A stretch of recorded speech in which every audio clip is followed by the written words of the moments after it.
Bawat gumagalaw ay pagkain ng tao ayon sa Genesis 9:3? Totoo nga ba?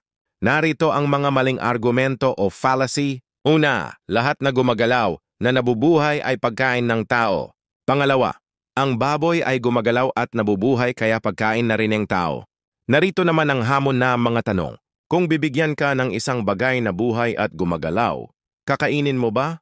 Pangalawa, saan ba dapat hanapin ang kautusan ng pagkain? Sa aklat ba ng Genesis o sa aklat ng kautusan katulad ng Exodus, Leviticus at Deuteronomy? Pangatlo, alin ba ang orihinal na pagkain ng tao? Ang nasa Genesis 1:29 o kaya Genesis 9:3?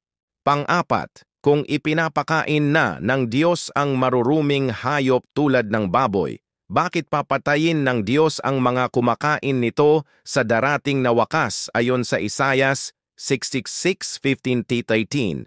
Narito naman ang mga gabay sa pag-aaral. Una, alamin mula sa mga gumagalaw na bagay ang maaring kainin. Pangalawa, alamin kung kailan at bakit pinahintulutan ng Diyos na ipakain ang malinis na hayop.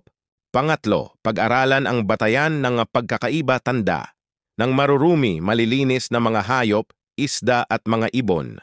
Pang-apat, pag-aralan kung ano orihinal na pagkain ng tao nun.